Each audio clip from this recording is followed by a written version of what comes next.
Okay. I'm looking forward to this, so I want to delay it no further. No further delays. I like interviews. You had asked me, how did I get my start in comedy? Man, I just started. I didn't really have any blueprint. I always was kind of curious about comedy. Like, it was always kind of fascinating to me as a young dude. Like, I would see stand-up comedy on TV, and I was really not even allowed to watch it. But it was so fascinating to me that this person was on stage, just a microphone, no background track, no music, not singing, not giving motivational speech, not preaching, saying stuff that they thought was funny and then using cuss words. They're not a rapper. It's weird. It was weird to me. I was like, damn, they cussing. They saying they're just pure opinion and expression, and it's funny, and we have to deal with it. You know what I mean? I feel like before the legalities, we've been pretty free with damn near frivolous. I think with the weed, right? Once the product is popular and unstoppable, they start giving you variations of this shit. Once they was like, oh, soap, people fucking with soap. Let's give them Mountain Breeze soap. Damn, is this even what the breeze of a mountain smells like? Let's take the soap. It's different than the regular soap. I got citrus too. Look, I'm fucking with some soap.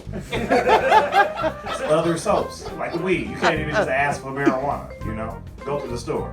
Let me get some weed. Yeah, we got weed. What do you want? The marijuana. Motherfucker, we gonna throw you out. You gotta specify. Look at our menu. It's not even just like a simple, it's like you see all that? Indicas, sativas, edibles, sprays, lotions, apparel. Put a jacket on, you get fucked up. It's like a body high. Gotta get the beanie for the head high. It was always kind of fascinating to me, and I kind of never thought I could really be like one of them kind of dudes. I kind of just put it in the back of my mind. I was like, try to be a journalist, or even rap was more attainable. To be a rapper was even more accessible to me, I feel like. And then one day I was coming from a rap studio, and these dudes were looking at this woman on the side of the road, like maximum thirst. Like, they were all like, ooh, look at her, look at her. And it was like they was applying a lot of energy to her that she was just like a, not to say average, but she wasn't. I said she looked like Jay Leno, because she had this chin thing. Not to detract from her beauty, but everybody in the car was dying. They laughed. They laughed so hard that the driver snapped out of his lap and then hit somebody's car. And it didn't even hit me in that moment that I should try stand-up comedy. It was when they were exchanging insurance information. And it was like, damn, I'm gonna be late to where I'm going. All because I had to be funny. And some mechanic is gonna make $500 because I'm funny. And I'm not gonna get none of that, man. I'm finna start doing comedy. Man, one of my best. Let me start with the worst. I was in Stockton.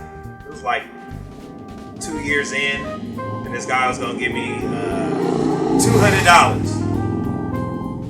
to feature for Esau McGraw. And I was so juiced. I rode out to Stockton with my suit. I put a suit on. So I was so juiced to make this money. And I bombed so hard. It was just like nothing was connecting. And I had this fly ass suit on. So it was like, it was really just that much more tragic. And even Esau came on after me and he clowned. He was like, that young man did his worst looking his best. And I was like, oh, fuck this nigga. But no, I fussed with Esau. It was at that moment, it was like the hardest L. And it was like, when I started comedy, I already knew I was going to be in it forever. Because it's the kind of, once I had crossed that line and I had seen what I could do in the real world, like, it all started at car accident, you know what I mean? And it wasn't like a powerful wreck. It was just the impact. So when I decided in that moment that I'm gonna do comedy, I kind of knew that I was gonna be like, basically till I die. Like, in my mind, I envisioned I'll be like, man, if I have to be, I'll be that old ass dude telling jokes, talking the shit he wants to talk, and laughing about stuff, and laughing at it, as much stuff as I can, man. And there was no laughs that night. I mean, I laughed, I laughed at Stockton. I laughed at myself. I was able to laugh at myself, you know. I mean, I did the worst, look at my best. And that was like a symbolic thing too, of over preparation. You know what I mean? I think in my mind, I was going from a mental teleprompter.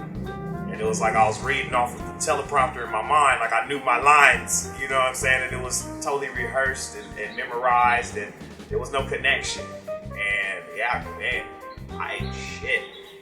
That was for sure. That was probably the worst. I think I don't think it got any spiritually lower than that. There might have been like some accidental like embarrassments or some shit that like just didn't connect. But even when I'm having like a not popping ass performance, somebody usually finds a way to say I made a connection with them. And so that's been, you know, it's not been the sum of my failure, but there's always that glimmer of, you know what I mean? So you are connecting over here, so what about this, or how can we refine that and then maximize that? If you don't know what dabs are, I'll explain dabs. It's like you take some marijuana, but they take weed and they like apply some science to it, and then they get a wax, a rock. It's a crack rock. It's basically it turns weed into crack, and you know it's such a raw form you can't even smoke it with a lighter.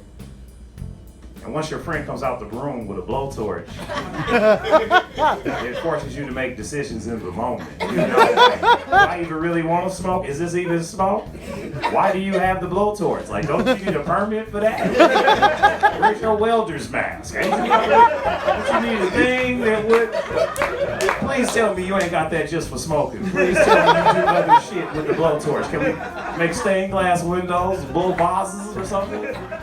One of my best sets, this shit kind of went legendary, man. This shit was legendary. It used to be on Sunset Boulevard and Gardner. 4 like little late night establishments. One was a sushi restaurant, 24-hour sushi restaurant. Another was a 24-hour or a super late night, like 4 a.m. cafe. Both of these places had comedy going after 2.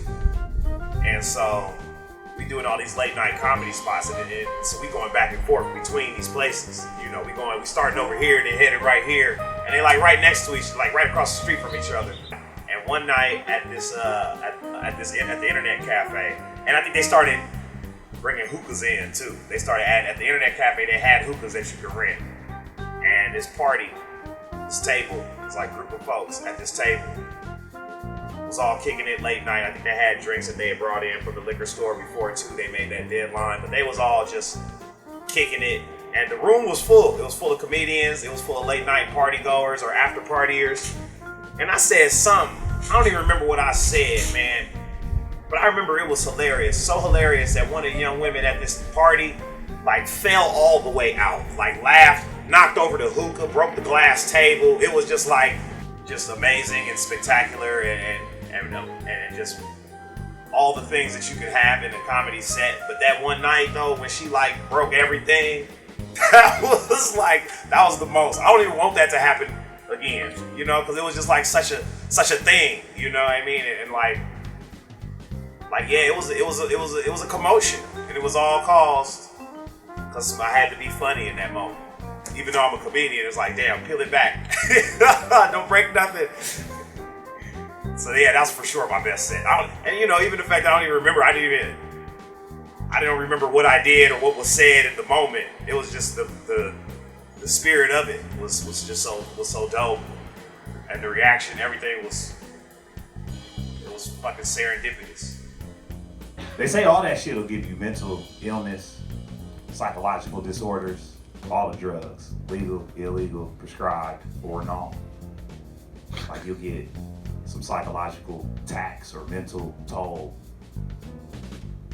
It'd be pretty cool if you could just buy the psychological disorder. That'd be dope. Just skip the drugs altogether. Just buy some anxiety. You don't get it straight, uncut. You know, at least when you talk about it too, you ain't gotta feel ashamed. You like, yo, dog, man, I got some fire ass anxiety, dog. It's pure from the Columbia. I don't know why I shouted out Columbia. Like they seem like they would have some cracking ass.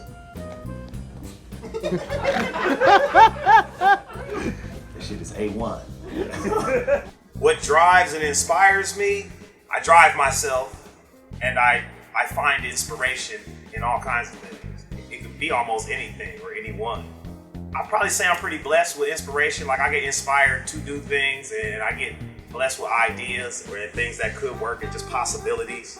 Knowing that something's possible, and that gives me the drive. You know, being inspired drives me, and being driven inspires me.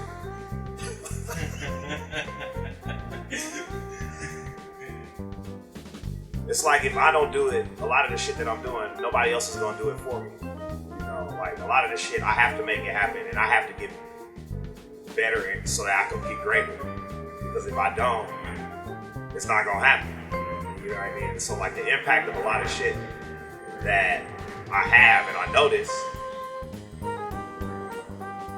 it kind of inspires me to push forward, and shit only gets better. And so knowing that shit only gets better, it gives you a lot to look forward to, man. You know, because it's, you know, we have the vision. The vision is greater than anything that stands in the way. I know there's a lot I'm grateful for. My family, my friends, comedy, like having a purpose, like a lot of that is, it brings me comfort. That, and you know, just being able to inspire and be motivated and motivate myself and grow and all this shit, like the human process, man, is fascinating. You know, I struggle getting out of bed sometimes, but when I do get out, you know, it's like, fuck, all these leaves, oh look at these birds. Every day it's like, wow, these flowers, they're crazy. I mean, I don't act like that outwardly, but in my mind, I'm like, man, this shit is really nice. It's really beautiful, man. The trees been in bloom, or you know, shit ain't gotta be in bloom. It's like, oh man, the trees died. Oh, but that's beautiful. So yeah, man, just the whole circle of life, man, is fascinating. It brings me much comfort, man, especially human growth. Not human growth hormone, but human growth, you know? That shit is dope.